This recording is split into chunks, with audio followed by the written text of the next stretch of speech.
Olá, Zac! Hoje é quinta-feira e nós vamos estudar Geografia e Ciências. Então já vai pegando aí o seu livro, ok? Deixa eu pegar aqui o livro para eu ver a página do seu livro de ciências que você vai abrir, ok? Então, se você ainda não está com seus livros aí perto, pausa o vídeo, vai pegar os livros e quando voltar com eles, você abre nas páginas que eu vou indicar agora, tá? O seu livro de geografia você pode abrir na página 56, beleza? É o primeiro assunto da terceira unidade, então abra na página 56 o livro de geografia. E o livro de ciências você abre na página 40, tá? Eu não tenho o seu livro de ciências aqui, ok? Mas você tem ele aí, eu vou explicar o assunto para você. E aí você vai ler no seu livro, vai ler o que o livro ensina, vai observar as imagens que ele traz, vai responder as atividades, tá certo? Então olha só, eu vou começar logo por ciências, porque aí a gente vai falar sobre as plantas e a fotossíntese. Nós vamos aprender sobre isso. O segundo ano está aprendendo também um assunto bem parecido, que é o reino vegetal. Está estudando as plantas, suas partes, as funções e a fotossíntese. Então, basicamente, você vai aprender a mesma coisa. Então, vamos lá. Página 40 do seu livro, tá? Eu vou explicar o assunto e depois você estuda pelo seu livro e faz as atividades do livro, todas, ok? Então, olha lá. As plantas, como vocês já sabem, são seres vivos. Por que as plantas são seres vivos? As plantas são seres vivos porque elas nascem, crescem, ou seja, se desenvolvem, reproduzem-se e morrem. Nesse meio tempo entre nascer e morrer, elas, além de se reproduzirem e crescerem, também se alimentam, transpiram, elas respiram. Então, ou seja, são seres vivos, elas têm características de seres que têm vida, ok? Então vamos lá, as plantas, elas são formadas por algumas partes essenciais. Elas têm raízes, que são as partes que fincam na terra, que seguram essas plantas no solo. Depois elas têm o caule, que é a parte que, vamos dizer, é o corpinho da planta, e elas têm esse caule e tem as folhinhas, ok? Então toda planta basicamente é formada pelas raízes, pelo caule e pelas folhas. As raízes são responsáveis por retirar os nutrientes do solo e mandar para cima, que vai vir através do caule e vai se espalhar. O caule, né? Ele faz essa divisão, ele espalha os nutrientes que as raízes recolheram do solo para as folhas, tá? Então essas basicamente são as funções. O caule, além de segurar a planta, de firmá-la, ele também é o caminho por onde passam os nutrientes recolhidos pelas raízes para as folhas. O essencial é que os nutrientes cheguem nas folhas, ok? A maioria das plantas tem as folhinhas verdes em decorrência de uma substância que a gente chama de clorofila. A clorofila é uma substância que tem nas plantas que faz com que as suas folhas sejam verdes, beleza? E a clorofila é essencial no processo de respiração e alimentação das plantas, tá? Então, como ocorre a fotossíntese e o que é a fotossíntese? A fotossíntese é a respiração das plantas e sua alimentação também, beleza? E aí, como ocorre a fotossíntese? No seu livro, provavelmente deve ter um desenho, um esquema, mostrando como isso acontece. E eu vou explicar aqui rapidamente o que você precisa saber sobre a fotossíntese, né? Então, a gente sabe que as plantas, a gente vê o caule e as folhas. Sabemos que embaixo do solo estão as suas raízes, né? Essas raízes, como eu já falei, elas pegam os nutrientes, a água que está no solo e manda para cima. Então, imagina, a água, os nutrientes estão subindo através do caule para chegar nas folhas. Enquanto isso, a luz do sol está chegando nessas folhas, né? Está batendo nas folhas. Através da luz do sol vem energia, vitaminas, tudo que a planta precisa para se manter viva, né? E também a atmosfera, que contém gás carbônico, também está em contato com essas folhas. Então, a luz solar e o gás carbônico estão em contato com as folhas desta planta. a água e os nutrientes que sobem do solo através do caule se encontram com esse gás carbônico e com essa luz solar. No momento que a luz do sol, o gás carbônico da atmosfera e a água e os nutrientes do solo se encontram nas folhas, então ali acontece a respiração das plantas, que nós chamamos de fotossíntese. A mistura dessas substâncias, luz do sol, gás carbônico, água e nutrientes, formam uma substância chamada glicose. A glicose é um tipo de açúcar e que inclusive nós temos no nosso organismo também. Veja, tudo na natureza está interligado de alguma maneira. Então veja, a planta se alimenta de glicose, ou seja, ela mesma produz o seu próprio alimento. Os animais, os seres humanos precisam ir atrás dos alimentos, né? A gente não produz o nosso próprio alimento com o nosso corpo. A gente precisa ir atrás do alimento para poder consumi-lo. Já as plantas produzem o seu próprio alimento, que é a glicose. E por que os seres vivos têm que se alimentar, incluindo as plantas? Porque é dos alimentos que a gente retira energia para continuar vivendo, né? Se você não comer, você fica fraco, e se não comer nunca mais, você morre. Então, a gente precisa de energia para viver, e é dos alimentos que a gente tira essa energia. O nosso corpo tem muitas células prontas para tirar os nutrientes e as energias de todos os alimentos que a gente come. Por isso que a gente precisa comer coisa saudável, porque que energia, que nutrientes, que vitaminas o nosso corpo vai tirar de um alimento que faz mal, não é? Então por isso que a nossa alimentação deve ser o mais saudável possível. A mesma coisa com as plantas, né? Elas se alimentam da glicose que elas mesmas produzem, e ali naquela glicose tem tudo que elas precisam, toda a energia necessária para que elas continuem vivas, ok? Então recapitulando, as raízes, que são a parte que está embaixo do solo das plantas, trazem a água e os nutrientes do solo para cima.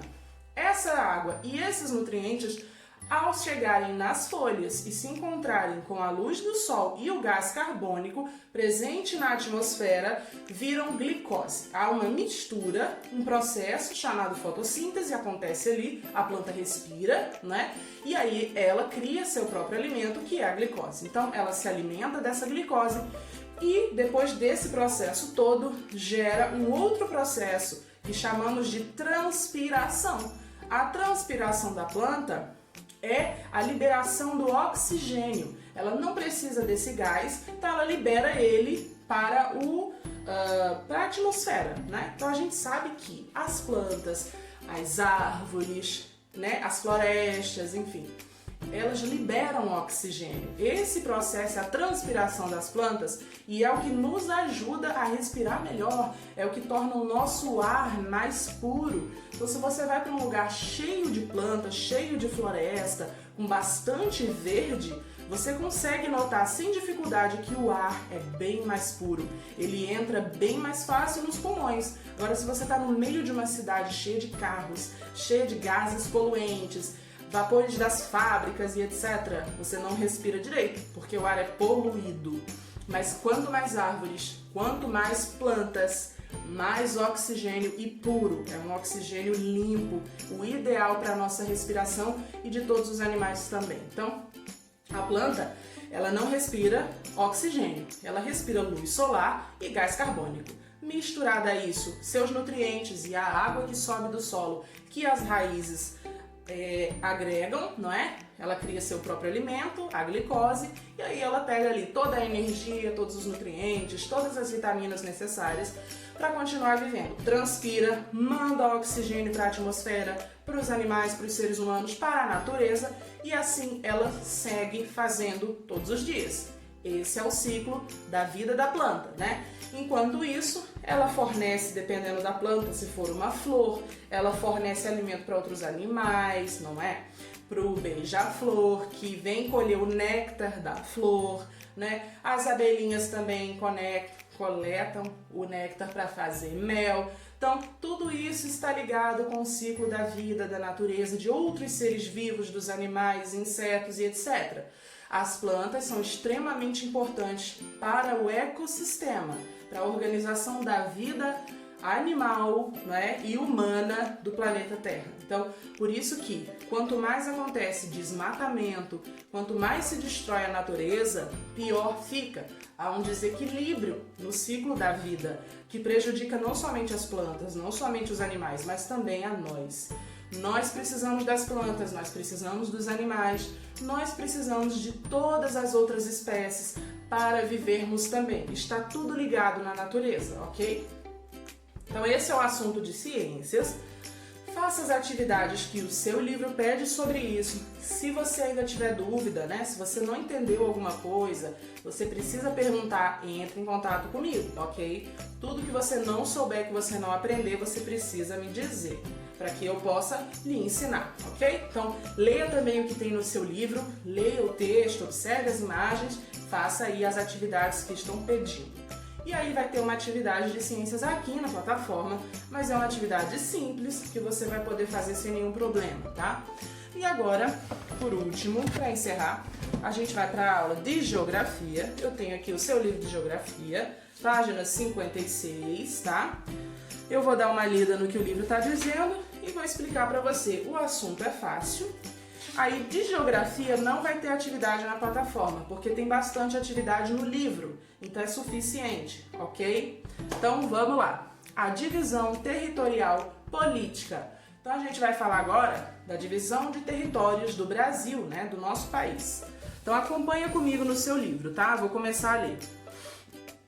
Para a geografia, um território é uma área sobre a qual o Estado exerce a sua soberania e que abrange todo o solo ocupado pela nação. Então, ó, Estado com a letra maiúscula indica governo, ok? Não é tipo o estado de Pernambuco, o estado da Paraíba, o estado do Rio de Janeiro, não. Estado com E maiúsculo indica governo, tá? E aí a gente tá vendo ali que um território, ali repetindo, é uma área sobre a qual o Estado ou o governo exerce a sua soberania e que abrange todo o solo ocupado pela nação. Os territórios possuem uma área delimitada, ou seja, né, eles vão de um lado ao outro, eles têm limites, por terra ou por água, demarcando os seus limites. Chamamos de limite a demarcação territorial entre duas áreas vizinhas. O limite é definido normalmente por lei, de qualquer uma das instâncias da administração política, municipal, estadual ou federal. Então, ó, a instância de administração política municipal vem da palavra município, que é como é que eu posso dizer? A gestão que toma conta, que rege a cidade, o município, né? Então é a prefeitura e tudo mais, tá? O Estado, agora com E minúsculo, é justamente que cuida do Estado. Então, existe um governador para cada estado, assim como existe um governador de Pernambuco, e aí ele cuida não somente de uma cidade, mas de todas as cidades daquele estado, ok? E federal, né? A esfera federal cuida de todo o país, não somente das cidades e dos estados, mas do país inteiro, ok? Então, veja, vai crescendo. Cidade, estado, Brasil, né? País, no caso. Cidade, estado, país. Então, existem várias esferas de liderança, de governo das áreas, né? Dos locais. Então, a gente tem o governo das cidades, né? Municipal, que cuida da cidade em si, que existe na prefeitura, né? Ali é que está a liderança daquela cidade. Depois nós temos, mais acima, o governo estadual, que cuida de todo o estado, como Pernambuco, São Paulo, Rio de Janeiro, Paraíba, Piauí, enfim. São vários os estados do Brasil. E aí a esfera estadual cuida do estado. E aí tem o governador e etc. O município tem prefeito, o estado tem governador. E federal, né, que cuida do país inteiro, da nação inteira, de todos os estados e cidades, é a esfera do poder absoluto maior, que tem o presidente, né? O presidente da República está nessa esfera de governo federal. Por isso que ele é o presidente da República Federativa do Brasil, ok? Ali continuando. Na esfera da divisão política, os contornos dos municípios são conhecidos apenas como limites. Os dos estados são conhecidos como divisas e os dos países são conhecidos como fronteiras. Então veja, você tem ali o estado de Pernambuco, por exemplo. Você tem a cidade de Caruaru, a cidade de Bezerro de um lado, a cidade de Agrestina do outro.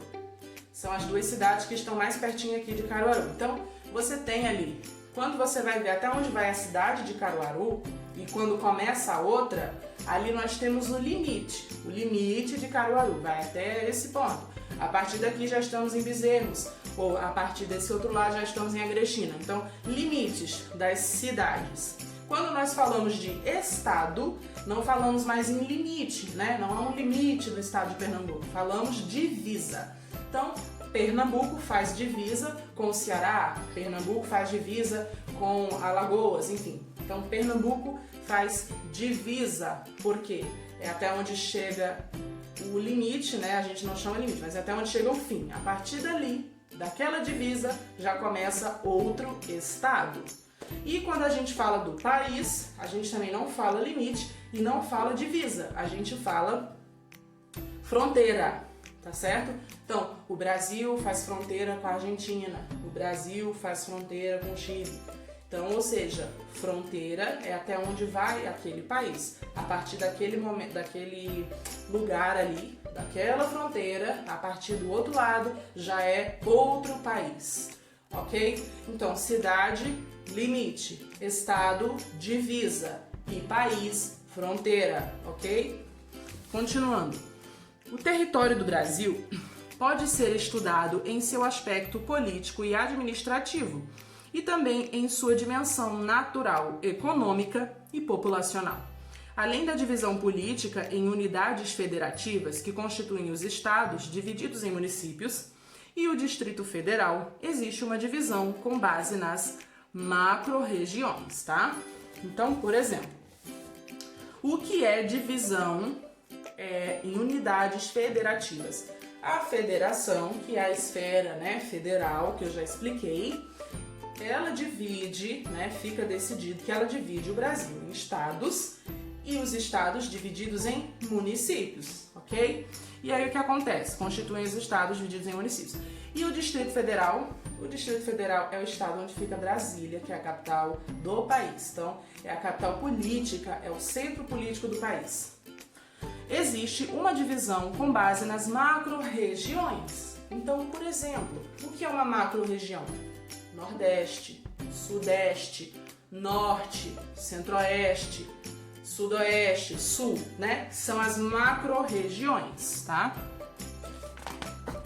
Então, além de ser dividido em municípios e estados, o país também é dividido nessas regiões. Então, Pernambuco está na região Nordeste, o Rio de Janeiro está na região Sudeste, Santa Catarina, Rio Grande do Sul estão na região Sul, a Amazônia está na região Norte. Então, macro-região é isso, beleza?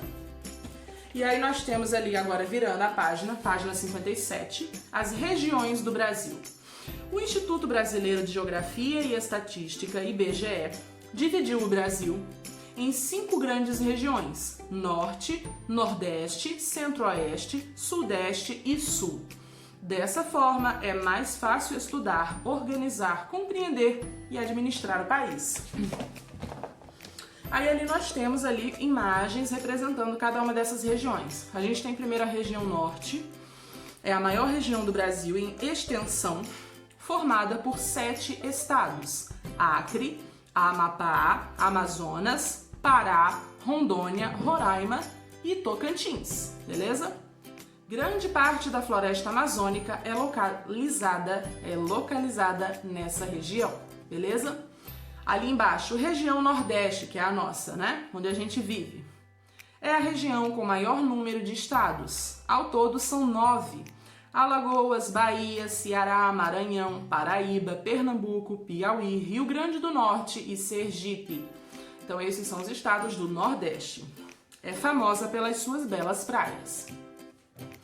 Do ladinho ali, região Centro-Oeste. É formada por 3 estados: Goiás, Mato Grosso e Mato Grosso do Sul, e pelo Distrito Federal, onde encontramos a capital do Brasil, Brasília.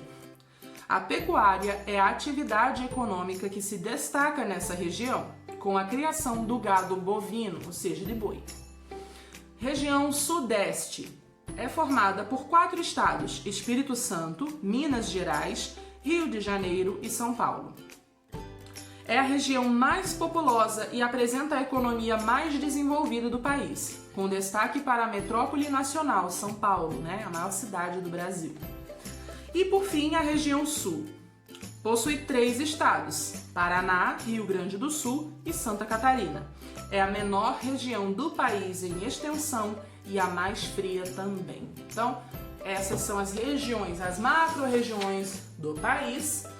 E aí, olhando para cada estado, a gente vai ter o estado, seus municípios e as esferas de poder que administram tudo, O Brasil é muito grande, então necessita ser dividido por regiões, estados, municípios, senão não dá conta de administrar. O presidente é um só, Precisa de ajuda, ele não consegue fazer sozinho. Então, o país é muito grande, necessita de ter uma organização também grande para que ele possa ser administrado de forma satisfatória e que a população tenha um governo decente, que consiga suprir suas necessidades, etc. Ali na página 58 começam as atividades, então você vai fazer. E as atividades seguem até a página 61. Então, são 11 questões. Resolva as 11 questões, não deixe nada em branco, ok? Então, de geografia só vai ter hoje atividade no livro, beleza? De ciências vai ter no livro e na plataforma, mas também vai ser só uma da plataforma, ok? Então é isso. Por hoje é só. A gente se encontra novamente amanhã. E é isso, eu vou ficando por aqui. Beijo e tchau, tchau!